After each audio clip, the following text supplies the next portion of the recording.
I think she's probably slapping herself in the head saying, Murray and Ryan should not do home inspections together. Well, anymore. she already slapped herself in the head and said, I don't know if you guys should be doing a podcast together. Welcome to Homes, Headaches, and Hijinks with Murray and De Beers, even though I don't have an S at the end of my name. It's probably because he's drinking way too many of these. Hey, this is non-alcoholic. See? Yeah. It's a Corona, I don't know, source of vitamin D. So that's what gets you through the day. It's healthy. It's vitamin D. Yeah, that's what gets you through the day. All right. So here's my question, though, Ryan, is Yeah. why aren't people drinking these on their desk at work? Like, come on. Well, I'm sure that they are. But, they don't just keep the bottle out like that. Why not? It's Wow. It says 0.0, non-alcoholic. So there's no booze in this. I've heard kombucha has like more alcohol than this does in it, and people drink those on their desk. Yeah, but I also think there's way more sugar than that in a can of Coke. 3 grams. There's not a lot of sugar. You were wrong. I was wrong. I know the Budweiser. Seriously, though, like do you think a cop would pull you over if you were driving and this was in your cup holder and you took a swig? I don't know if they're looking anymore. I think they're just looking for your cell phone. Good point. Good point. Which I'm sure all you realtors have been caught once or twice with a cell phone in your hand. Never while being a realtor. I got caught when I had my renovation company, but never a realtor. Okay, So, yeah. But anyways, I'm going to continue to drink this. All right, you have a good time with that. Here we are. We're doing our podcast. This is our first episode of Homes, Headaches, and Hijinks. Yeah. I'm Murray Zilkowski, a Winnipeg realtor. Backgrounds in construction, marketing, sales, all kinds of fun stuff like that. It's good. This guy on the other side of me is the reason for my headaches. So Ryan De Beers, home inspector. Yeah, I'm here in Winnipeg too, doing all surrounding areas as well. I am the root cause of most headaches, obviously. You guys go home and then you have to drink your non-alcoholic beers. But no, after Ryan's done an inspection, need something more severe. You need a bottle of scotch, literally. probably. But no, he's the realtor and he's the hijinks portion of it. All those funny little blurbs he puts on social media. Doesn't always tag me in them, which is okay because I don't know if I should be retagging them anyway. If you check, well, I think I usually do it in stories, so they're probably all gone. But we always make sure we get a shot of Ryan's best assets. Yeah, and you can figure out what that is. But he was disappointed. I posted one the other day where it didn't show it, and he got so mad. I was like, "Oh, geez!" Sure. I mean, I think he's trying to start an OnlyFans page. An OnlyFans page. From these money shots. No, that's where you start the OnlyFans page with just random. I don't know if I'd make any money off of it. It's not a pretty sight. It's so fun to share. It goes to show you that a lot of the houses that Murray ends up having me to, I have to crawl in through the weirdest places to get into the attic spaces, and he goes, "Good luck." I didn't sign up to be the home inspector. No, I know, and I didn't sign up to be the realtor. So, well, there you go. We're even. We don't have to worry about it. But at the end of the day, Ryan definitely likes those shots. He craves them. Oh he bikes. His wife even comments on them, so she must like them too. So, I don't know. Sure she does. She has you in a side chat. I think she's probably slapping herself in the head saying, Murray and Ryan should not do home inspections together. Well, anymore. She already slapped herself in the head and said, I don't know if you guys should be doing a podcast together. Never mind the home inspections. So she already gave me a talk before I got here. Keep it good, keep it light. But, we do get out of hand a little bit sometimes. But we are professional in the utmost respect to all of our clients and stuff like that. When we are showing houses and we are inspecting them, we make sure they are looked after 100%, even though there is some jokes along the way. Yeah, but I think real estate, if you've been venturing it in Winnipeg lately, it's a little daunting of a task sometimes when you're bidding and you're getting outbid and stuff. So if you do get to do an inspection on a house, it's usually a good thing. So we try to keep it a little bit fun, and if there's serious things, we're definitely hammering on those properly with people. But sometimes it's just got to be fun. I mean, we did one in the fall where I kind of filmed the whole episode of Ryan inspecting things and poked fun at him. And we talked to the client beforehand. He's like, "Oh yeah, have at it, whatever." Yeah. And it was good. So we did that. And obviously we look at our clients' permission for these things. And we want to be respectful and professional with our clients. This podcast may not be all of that. This is going to probably be a little bit more fun. It's going to be a little raw, probably a little bit gritty. Our end goal with this podcast is to give you some level of entertainment, some education, and just talk about some things in life. We're not going to just keep this to homes only. It's going to be things in life. We're just going to cover things that are reality in life and have fun along the way and maybe poke some fun at some things and do that. And we're always open for any people listening to this. If you got some ideas you want us to talk about, feel free to put them in the comments. We'll happy to listen to whatever you have to say, and if we can address it, we will. Yeah, we'll have to make this a live feed one day and just get call-ins and see what happens. I don't know if that's a good idea. No, I don't think so either. I think the people that are going to call in will be there just trying to wreck us. So No, and I think we'll do a fine job of ourselves on that. So yeah, this is all, like I said, all in good fun. We're gonna poke some fun at each other. Obviously, poke some fun at some things that we've seen. And trust me, we have seen a lot of crazy and a lot of good, obviously, in Winnipeg here. I think it has to do a lot with like the renovations and stuff like that. Sometimes you get the do-it-yourselfers, which is a great, aspect to learning the house and learning how to figure it out. But sometimes they just don't watch the full YouTube video before they get to the end, or they start at the end and they work their way to the front, which is never a good idea. Yeah. So yeah, we're gonna have a good gas here. We're here to educate, but we are also here just to show the lighter side of the home inspection side of it and the realtor side of it. That it's not always just pen to paper and trying to make things negative. We're here to always make it positive and try our best to do it. you haven't seen one of Ryan's home inspection reports. They're all positive. Come on. No, the thing with the home inspection thing, it's always a gag, right? Realtors have a different aspect towards the home inspectors. I think we're starting to change the industry here a little bit in the fact that better education for the inspectors. A lot more tools and gadgets that we now use to, inspect the homes. Obviously, I can't wait till AI replaces them, actually, and then it'll just be so much better. It's happening already. But AI can't do that job yet. Maybe one day, but right now it can't, not quite yet. But it is one of those things that we probably will talk about in this podcast quite a bit, because AI is starting to come through in crazy ways, in good ways in some, but they are also giving the wrong information to clients. Well, human or AI, that does happen, right? Well, and it goes both ways. I think at the end of the day, where humans will stand out and some of these things will be empathy, is that, you can, when you're presenting the report back to the client, you have empathy for them, where a robot's definitely not. It's going to be like, here's your report. No, it's very blunt. No, and that's a good point. Like when I explain my inspections as well, and you've been through quite a few of them with me now.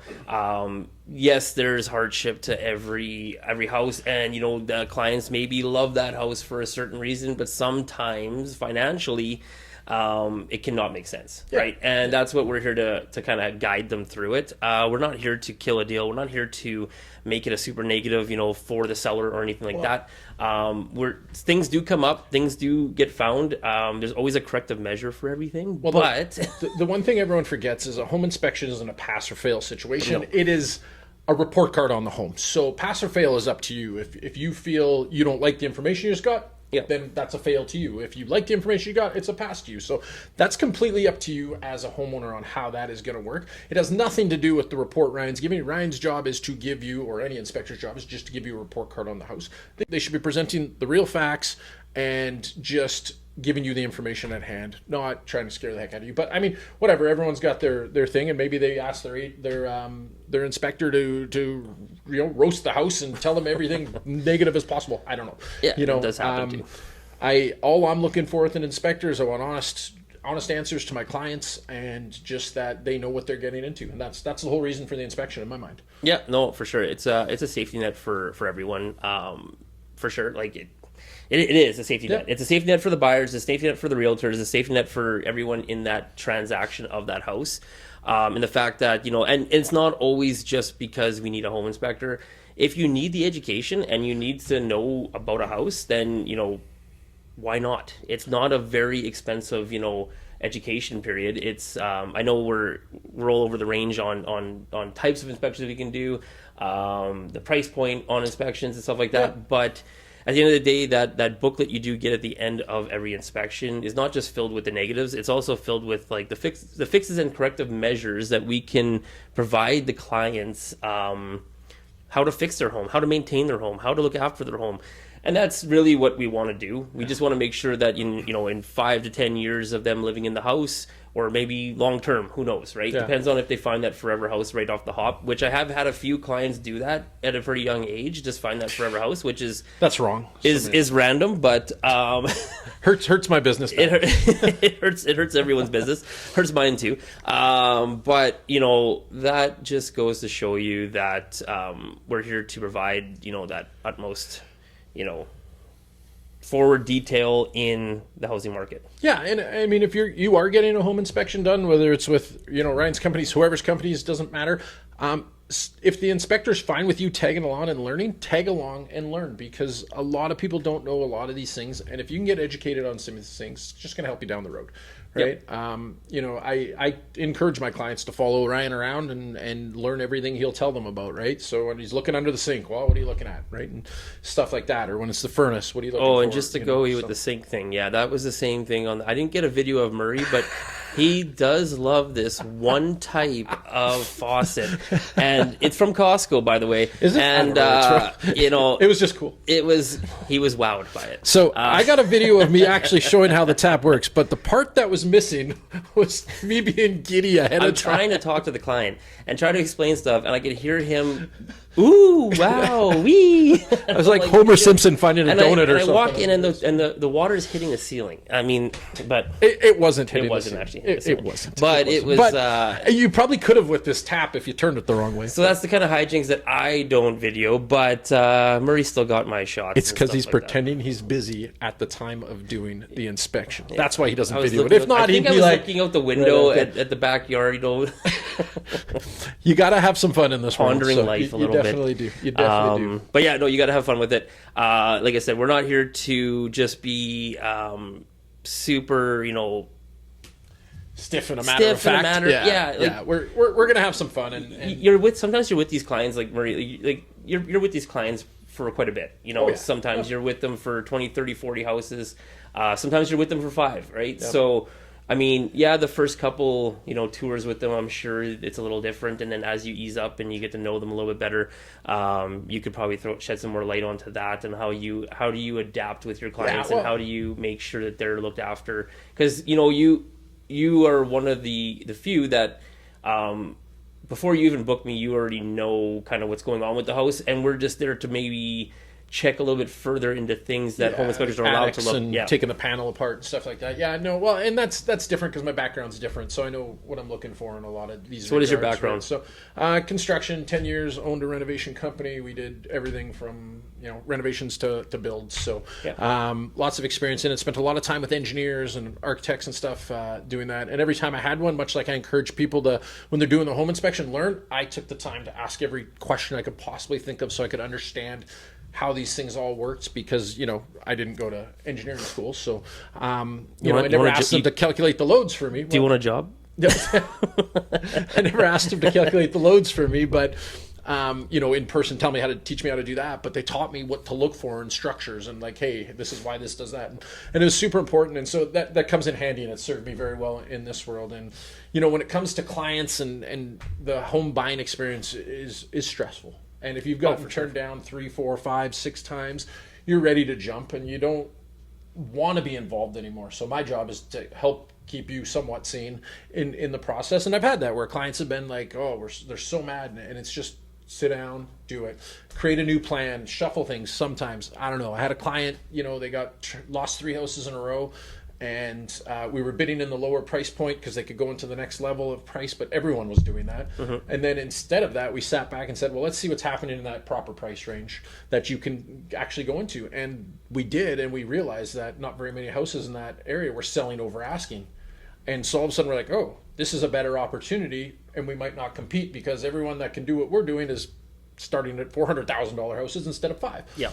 And the first house they bid on, they got. And they were the only offer because people were worried that those houses in the 5s were going to jump into the 6s. And a large chunk of them weren't, right? And so there's more to it than just saying, okay, let's just keep going. It's can we create a different plan? Or do we need to move down a little bit further on a price point? You're going to have to do some renovations. Like, there's just different things you have to cover. So would you say that in that regards there, that some clients start at that lower price point thinking the bidding war? Is that my kind of experience is what people are thinking is like, okay, I can spend say $450, and they're thinking, okay, I got to start At in three? the threes, somewhere in the threes, Yeah. to be able to do that. And I mean, yesterday we just been on a house with a client, and there's 20 offers on the house. Holy cow. Right now, in February? in February, there is not a lot of houses on the market right now. Right. Right. It's pretty Condos slow. there is, houses there is not right at the moment. This is February, right? So Yeah. this should ramp up in March, but we don't know. But they had 20 offers because there's nothing like it. And this house was move-in ready. It was in mint shape. Person lived there for 20 some odd years,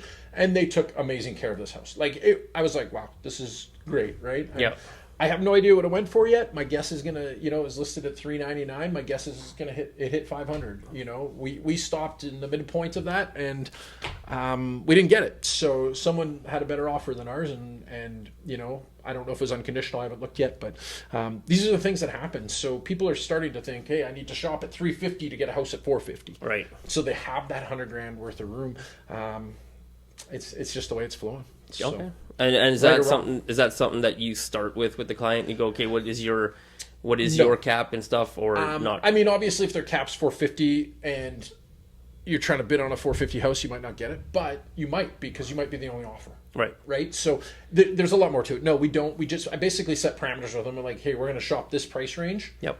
And I'm not stopping you from seeing a house at the top of your price range. It's just if it comes down to writing an offer, we got to see what's happening. If there's 10 offers and your max is $450, you're probably not going to get it. So you're saying as a realtor, you got to be pretty adaptable then. Wow, yeah. Unlike home inspectors who just show up with his fancy little gadgets and does his job. So. Yeah, well, we have some fancy gadgets, but I have no idea how to use any of them, right? So I've seen that. Yeah, I've seen that firsthand. I mean, he pulled out some fancy machine the other day. It had colors on it. He's like, "You like my rainbow?" I'm like, "What does that mean?" Yeah, what does that mean? Well, what we're trying to look for is like moisture levels. Sometimes moisture, lack of insulation, moisture bleeds. He was just playing with it because it made fun colors. Yeah. Well, you just gotta show the client sometimes what they're. Each home inspection with Ryan's different. Sometimes he brings a drone. Sometimes he brings a ladder. I just don't know. Well, drones right now are tough, right? Because the crash landings do happen in the cold, so we have to be pretty careful. Clearly, he's crashed a few. I have crashed a few. I've crashed with a client looking at my screen, flying it, and I was doing the look at the roof and doing the backwards thing, and didn't see there was a tree there, and all of a sudden, why did my screen go black? And yeah, there it was on the ground, wings kind of everywhere. So I did help the client though with tree trimming. So that did help. Oh, good. We had an overhanging branch, and I found it, and I got rid of it. That took care of it. There's this inspector in Calgary, Nook and Cranny, I believe is what it is, and I follow him on social media. But he's landed his drone on the tonneau cover of his truck a couple times and drove away. So I think he said he posted a video that is on his third drone, and he's like, gets to the site, he's like, "Where's my drone?" He's like, "Oh my god, my wife's gonna kill me. This is the third one." And he gets out, and luckily it stayed on his tonneau cover the whole way. But anyways, I've been trying to fully break mine so I can upgrade, but I don't think my wife. Carly. Oh, yeah. So I don't know if I should share it. Too late. No, it's all good, Carly. Yeah. Carly, did you hear that? He's trying to get a new drone. Yeah. I mean, but I'm trying to stay under the radar with it, right? So yeah, he just did a very bad job of yeah. that. So well, hey, that's what this whole podcast is about. Is Ryan doing a bad job. Doing a bad job. Yeah. All right. So, anyways, folks, we are going to continue this hopefully weekly, and we'll see how it goes. But we're going to let you go today, and we'll give you some more hopefully entertainment in the next one, and put your comments out there for us to hear, whether you like it, hate it, whatever. I'm happy to hear anything you have to say. Negative's always fun, but hey, whatever. Maybe we'll address them on the show if you got some negative fun stuff. And ask the questions. If you feel like there's a question out there that you don't know anything about or want to learn about, why we're doing this, why we're throwing ourselves under the bus here. Who are these clowns? Yeah, we already know that Murray maybe had a drinking problem at some point. That's it's why he's non-alcoholic. Well, and this with the 0.00 beer. Yeah, with the Then it laugh, went to 0.5. and we'll see you on the next one. All right, guys. Okay. Take care. We'll talk soon. Talk soon.